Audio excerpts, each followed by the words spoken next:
The moon is an astronomical body that orbits the planet Earth, which means it's the Earth's permanent natural satellite.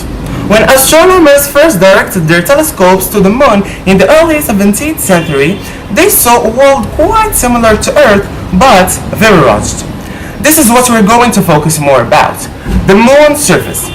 Have you ever asked yourself, why does the moon have hollows? This is the goal of our presentation now, is to explain you easily the causes of these such amazing hollows. Let's have some history. When Galileo directed his telescope toward the moon in 1609, he was surprised to discover that the moon was covered with hollows, which he called craters of the Greek meaning bone. It took astronomers centuries to understand how lunar craters was formed. A long time ago, they thought they were giant volcanoes, and after they realized that the craters were dug by the impacts of giant rocks, asteroids, meteorites, and comets coming from space. At that time, all the planets were bombarded by an event called the Late Heaven Bombardment. You're going to ask me, what about our planet? The Earth has suffered as well, but its ancient craters have been eroded by rivers, glaciers, and continental movements. However, the moon without atmosphere is a museum of impacts of all sizes.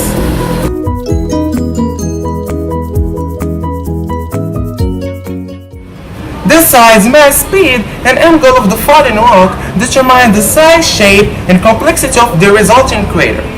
Small, slow rocks have low energy and cause small, simple craters. Large, fast rocks have released lots of energy and form large, complex craters. There is another type. Very large rocks could even cause secondary cratering. Let's take an example. When a large rock falls down, many little rocks could be ejected from that giant rocks.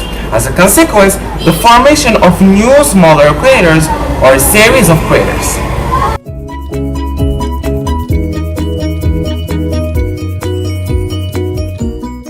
The biggest lunar crater is called the South Pole Aitken Basin. It was found on the far side of the moon. The diameter of this impact crater is approximately 2,500 kilometers, the equivalent to the distance from London to Athens. The depth of this biggest crater is 13 kilometers. The massive Aitken Basin is the largest, oldest, and deepest basin on the moon.